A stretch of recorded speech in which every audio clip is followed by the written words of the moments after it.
Hello, everyone. Welcome to AgricTech Founders Diary, powered by AgricTech Digest. I'm your host, Kenneth Obayuana. Today, we're having an amazing conversation with a very amazing guest joining us in the studio. But before we start, I would like you to remind everyone of it that we should not forget that one of the biggest challenges in agritech is not building technology. It's getting farmers to trust and adopt it.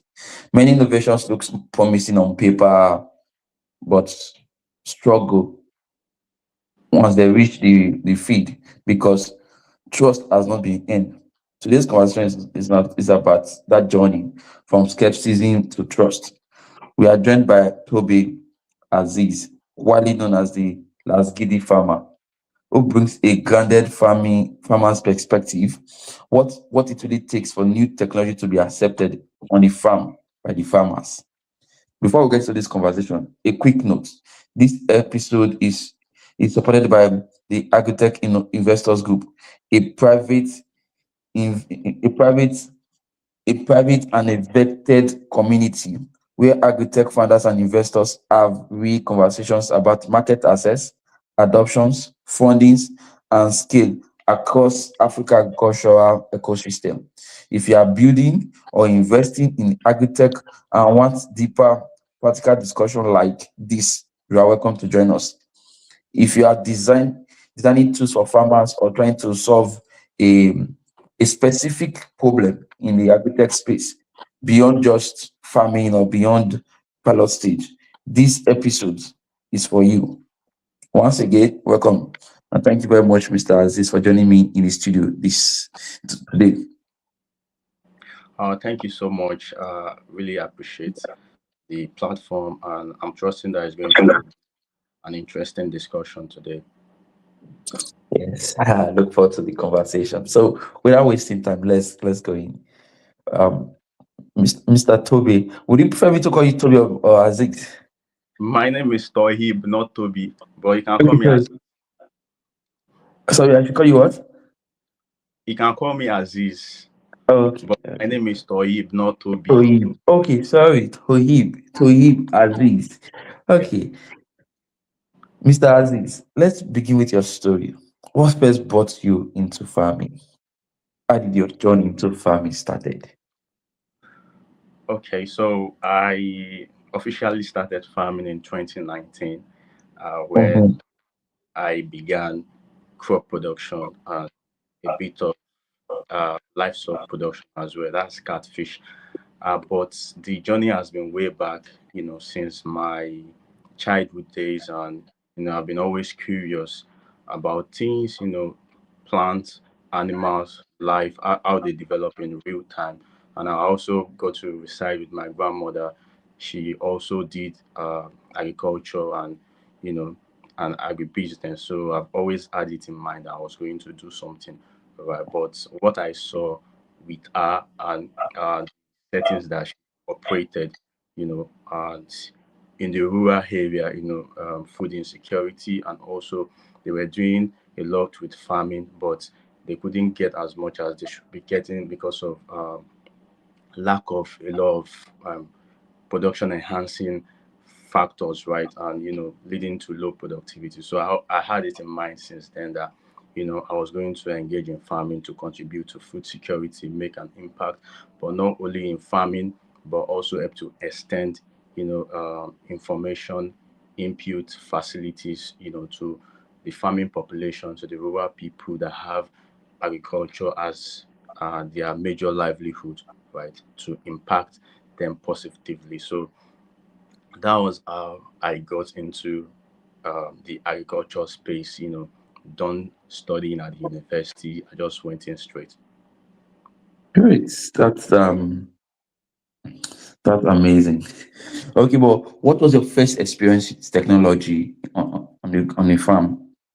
Okay, my first experience with technology was actually with using a sack farm innovation. When people talk about technology, they always have it from this viewpoint that it has to be something like a hardware, computer hardware, but it's not Mm-hmm. necessarily so. It could be software, it could be new ways of doing things, practices, innovation like that. So basically, the reason why I had to look for a way, or I went into sack farming, was because I operated from Lagos, and where I was using was just plot of land. It was a hard land, no soil, no nothing. So I had to improvise. So I started reading about rather sack farming. How you could actually replicate the same condition as you have in the soil, and grow food. And it was really an amazing experiment for me, seeing that I could actually grow food in small container efficiently and productively. Growing tomatoes, cucumber, vegetables, okra, and some other fast growing crops. Okay, great. Um, when you first encountered those technology, those unfamiliar cultural technology, what was your first concern?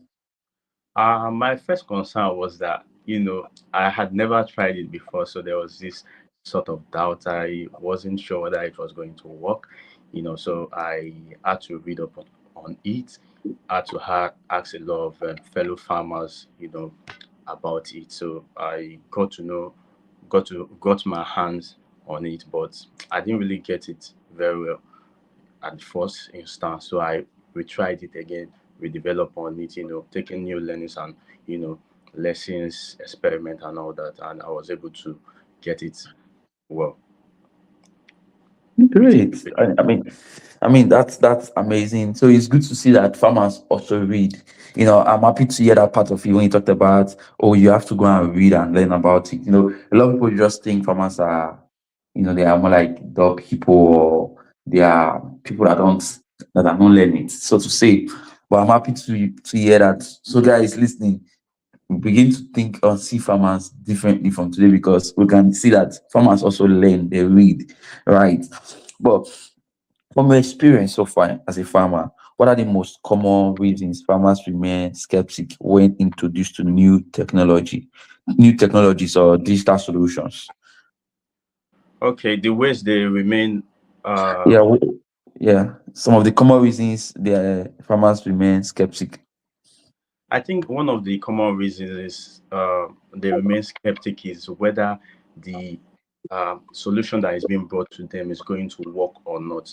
And number one is that because of past experiences, either they've applied some agrochemicals, it didn't deliver on the benefit, or the advantages and the address of the pain point that was said that it was going to deliver for them. Or it could also stem from being very curious. Many of our farmers, smallholder farmers, they operate in this sort of resource constrained environment. So they are trying to be very prudent with any decision they are making, right? So they want that they sort of analyze this from benefit cost uh, uh, perspective. So if that is going to give them the things that they are looking for, they can easily break that barrier of doubt. Hmm, amazing. So it's good. It's safe to say that farmers are more looking for solutions. So if technology is solving the problem for them, they will definitely adopt the technology, right? Exactly, exactly. That's good one, because most times, what's also your thought about this? Most times you see agritech founders building, um and they don't build with farmers in mind. Like, they don't build with farmers, they build for farmers. So I've talked about that several times on this podcast. How farmers are building and they don't build for farmers, they don't build with farmers, they build for them. So I would like you to throw some thought around that. Do you think that's one of the reasons why farmers are now adopting those technology, as the technology is not really fit? Yeah, absolutely. Is not even one of the reasons, is more one of the major reasons why farmers are not adopting those technology. And it's also a leading factor why, agri-tech startups they fail, because they are not solving real problems, right? So, and I'm happy that you are mentioning this, and it helps to lend voice to this, and also helps to reshape the narrative, right? I was reading a report, or I was Mm-hmm. privy to a report recently by Tech Kaba Insight, and also some student from Abraham Lincoln University, right? Where they analyze agritech startup failures around the world. Other 18 shut down last year, and one of the leading reason was actually product market fit. What a lot of agritechs were actually trying to solve did not really matter to the farmers, or were not really solving the problem of the farmer. So uh, it's quite something, like you said. Great. Thank you for that amazing insight there. So, but what are the practical signs that a technology has in a farmer's trust? The practical sign, of course, is when a farmer is using that, and there are a lot of practical signs. Not only using that, also recommitting to adoption, and they have this they have this natural curiosity. They want to know about that solution, what you have brought to them, because they are excited about it.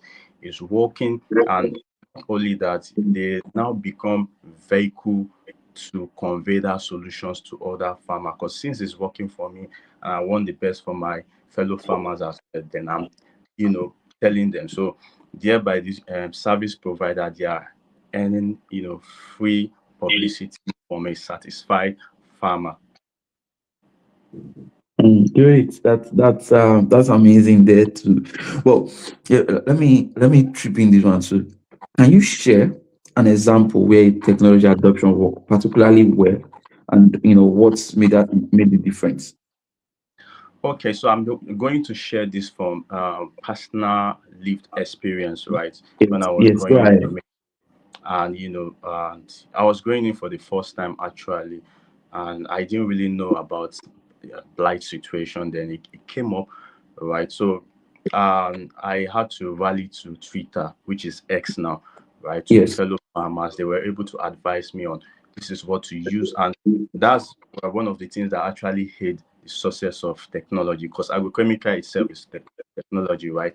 And I was I also had access to information about the blight itself, able to read, understanding that there is early blight, late blight, also the life cycles of those microbes, right? And the chemicals that work for them. We basically have two types of agrochemicals. The one that works by contact, and the one that works by systemic. So this information from researching myself and also reaching out to farmers, enable me to arrest that particular disease. 'Cause if I didn't have access to those things, my whole farming projects could have been decimated at that point, and all my energy, dedication, investment could have gone to waste. Great. And I like that you mentioned Twitter, formerly like X, formerly called Twitter now, because that's alone what you did there already. Was you leveraging on technology already? Because X on its own is a technology. When people hear technology, they are thinking of drones, they are thinking of softwares or hardwares, like apps, so to say. But just using X to sell your products is already you leveraging on technology. Selling, leveraging on Facebook to sell your farm products, or leveraging on X or Facebook to get information like yours. Because on that platform, you can connect with, let's say, an agricultural extension agent, and be able to get information from them. That's you already leveraging on technology. Because most times people think technology is one app, like I said. So thank you very much for sharing that experience with us.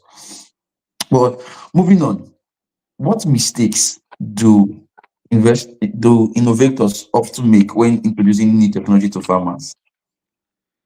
Okay, I believe, I don't want to use I think, because I'm a farmer, right? And Yeah. also by So when profession. they introduce it to you, so yeah, what do you think is the mistake they're making? Yes. Okay, so I think the mistake that they make is being focused on the innovation to forget the human side of it, and to forget the farmers themselves. So most innovation are usually this sort of the provider producer centric than having the thought of farmers in mind. So you are thinking about what the problem of farmer is and producing solution. You are not actually thinking from their own part that what is it that they face from their own perspective. So in that way, if you are creating solution from your own view, it might not really address the pain point of the farmer. So it's why we, as much as possible,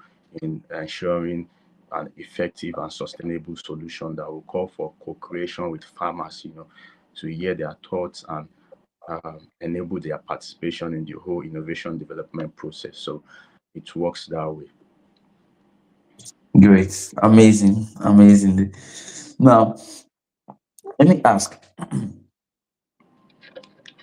Okay, still on asking question first before we move on. What are some of the ways you think they can avoid? What are some of the things they can do to avoid some of these mistakes you just mentioned? Okay, so one of the ways that I think they can actually avoid this is to, you know, commit to research itself. Going to the field, Yes.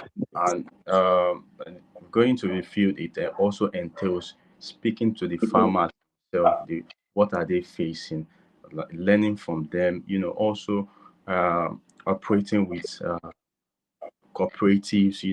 They are close to farmers and engaging the farmers in demonstration, co-creation, and all this. So with that, you are able to come out, come up with and elicit in real time, you know, what are the main problems farmers they face, and also what uh, do they really need solution for, and how do you go about delivering those solutions? Because many times it's not just about creating solutions that addresses problem, but also the mode of delivery, the distribution channel is also important. Talking about delivering in their local language, basic, uh, Yes. basic understanding and all that. So, to summarize everything is to involve the farmers, come down to their level, and meet them in the appropriate way. Great. I mean, I like the talk. They talked about coming to their levels, be able to speak their language, speak what they can understand. That way, and the necessary might not be like let's say Nigeria, for example. The necessary might not be you speaking Yoruba. Could just be breaking it down in a simple term that they can understand. Yes, Exactly. I completely agree with that thought there. Well, okay, moving on now. What factors most effectively help farmers? What factors most effectively help farmers overcome skepticism or demonstrate results when it comes to adoptions? The basic factor that helps farmers to overcome skepticism and Yes, also you know uh, commit to the innovation use over a long period of time is basically to know that what they are going to use is going to work for them, is going to fit their situation, is going to address their problem. And how do you ensure this? Is basically one of the um, easiest, or should I say reliable way that to do that, and that is being done, is to actually do it through fellow farmers. There's something that they call the farmer um, approach to extension, whereby you find a farmer, uh, maybe he's learning about what you want to disseminate, or you are going to train that farmer, and they have this sort of trust in their fellow farmer, or if the person is even an opinion leader, or someone that commands respect, for honesty, leadership in their space, right? So through that way, if you are introducing that innovation through that person, then it's much easier for the farmers, to adopt, and it's giving them testimonial based on what he has uh, tried, tested, and proven. Then in that way, they are able to uh, adopt faster. And you could also leverage on farm demonstration as well, inviting farmers yes, and having them.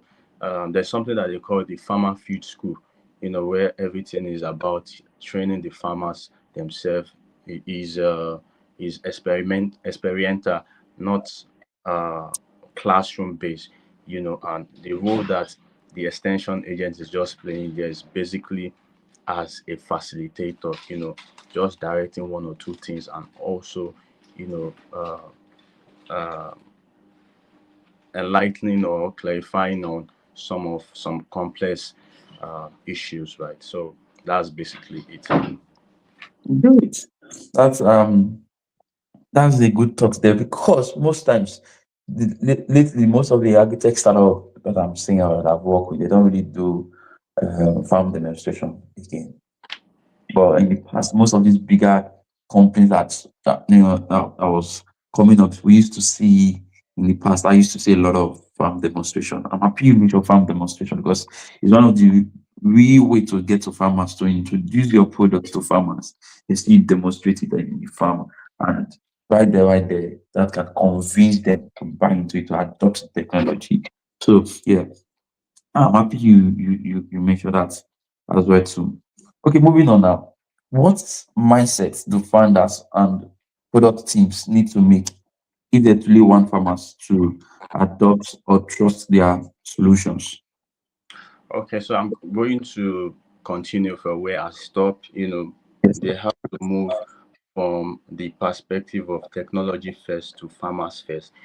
Solving Mm-hmm. real problems and not just chasing fancy features, optics and hypes, and also understanding that trust and adoption takes time to build, for both the group. There's something that we call the innovation adoption process that every uh, potential person to adopt an innovation, or even farmers at the group, they have to go through, from skepticism, to having a bit of belief, wanting to try it or not trying it, and also later trying it. And even at that stage, you still have some laggers that they would not try it, right? Mm. Because they don't really believe in it, or maybe they are resource constrained for one reason or the other.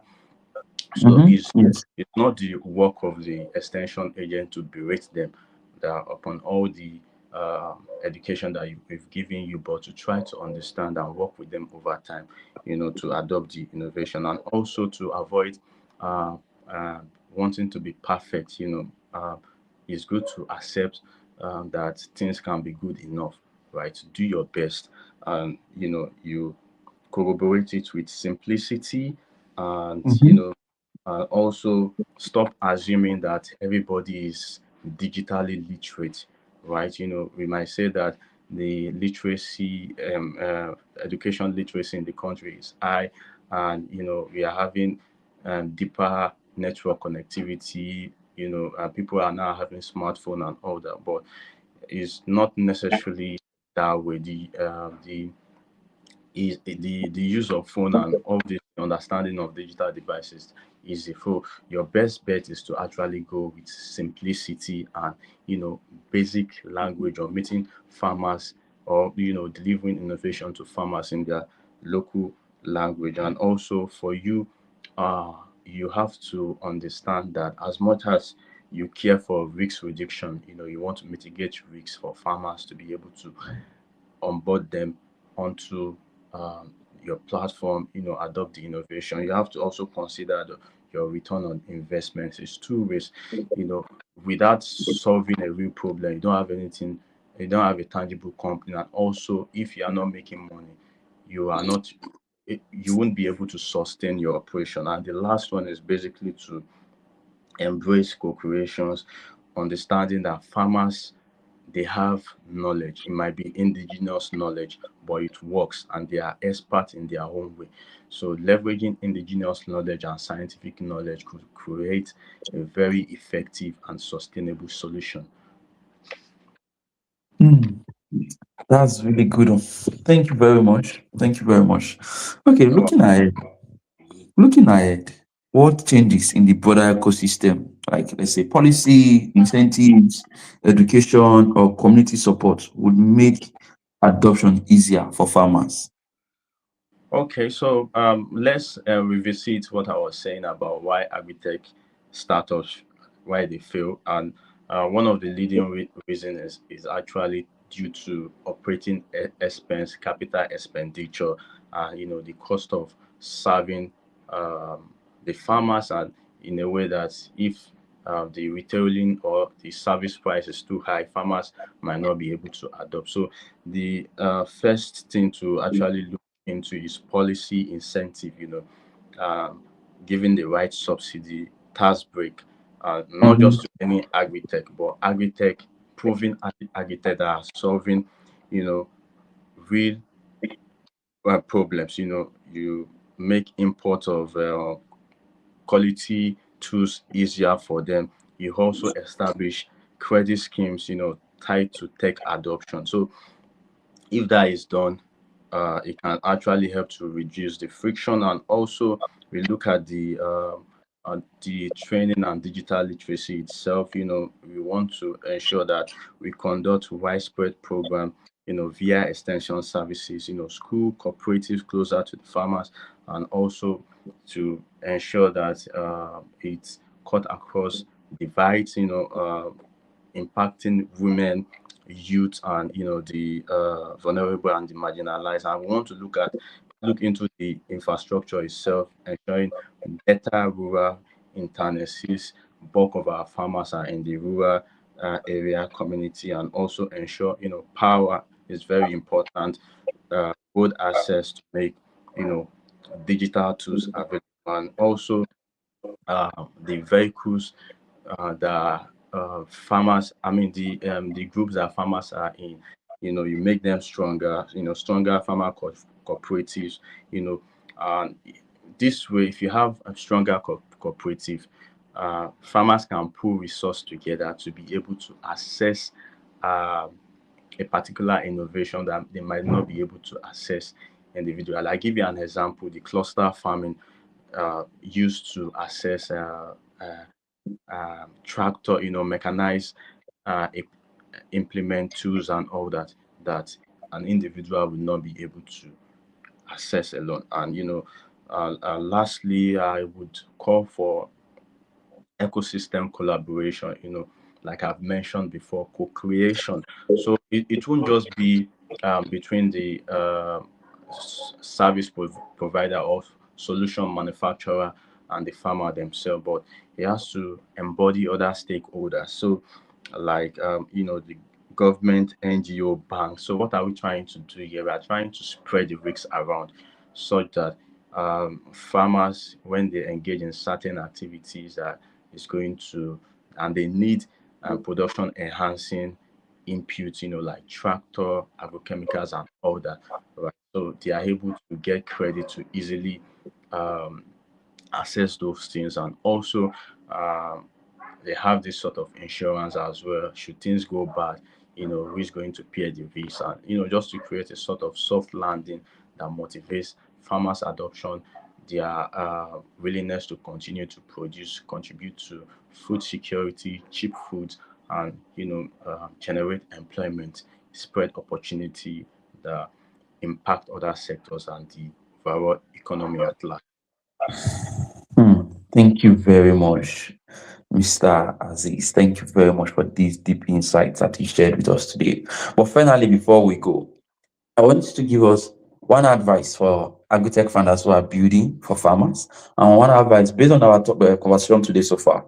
I want you to give one key advice to agritech founders who are trying to build technologies that can make farmers to farm better, and one advice for farmers, in terms of adoption, one advice that farmers should also would any farmers who would listen to this podcast, one advice for them as well. Okay, so the advice that I would give to startups is to commit to research, comprehensive research about what they will be doing, and they should not lie to themselves, right? If what you Mhm. see that you want to engage in does not have a prospect, you can always pull back and get into something, ensure that the fundamental is right. And as well, when the fundamental is right, things still do not go your way. You need perseverance, resilience, and also a an adaptive strategy to actually, um, go against the storm, right? So for farmers themselves, I wouldn't want to talk about some of the things that they can actually do to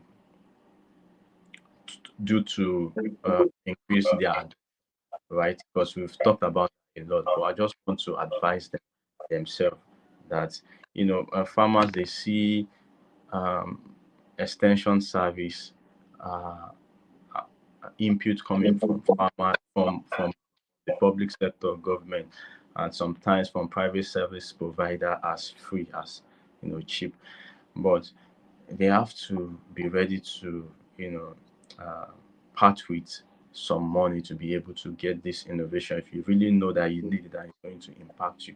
The evidences are there that innovation, they enhance production, they improve productivity, and you get uh, higher harvest, good ROI, right? So if you're having all these things and the benefit are more than the cost, you've done your mathematics, then why not, you know, part with some money, right? So they should learn to view their venture other than farming, other than agriculture itself. They should see it from the lens of agribusiness. This is a business, and it's a serious business, that could create money, transform my life, and impact the uh, country at large. Then I should invest in it. So that would be my advice to the farmers. Thank you very much for that advice. Thank you very much. Thank you very much, Mr. Aziz. This was really, really good conversation. Thank you for sharing such honest insight from the feed. You have shown us that adoption starts with trust, and trust is built through respect and relationships. And before we wrap up this conversation is powered by the AgrITech Investors Group called AgrITech Investors Group, a private invite-only community where agri-tech founders and investors have honest conversations about fundraising, market access, farm adoptions, and scaling real solutions across Africa's agricultural ecosystem. If you are building or investing in agri-tech and want deeper practical discussions like this, just just look for a way around. There might be a comment, a link around to join or to register to be part of it. You are welcome to join the AgrITech Investors Group. To our listeners, if you are working on agritech innovation and want to share your story or agritech founders diary journey with us, fill out the guest intent form linked in the episode description as well. You can listen to this episode on Spotify, Apple Podcast, and follow Agritech Digest for more conversation shaping the future of agriculture. Until then, we'll see you next time. Keep building trust, keep learning from the feed, and keep going with purpose. Thank you, everyone, for joining us today again. We'll see you again. Bye from us. Thank you. Thank you very much, Mr. Aziz, once again for joining. Thank you. Can I quickly pass a comment before you go? Yes, please. Yeah, so I just want to appreciate, for bringing me up to the platform and also to commend the work that you are doing because it's part of the solution to actually creating trust, and enabling respect to ensure, adoption of solution that could impact the livelihood of the farmer. So I just want to commend you on that good work and keep on with it. Thank you very much. I appreciate you. Welcome. Okay. All right. Have a lovely day, everyone. Bye.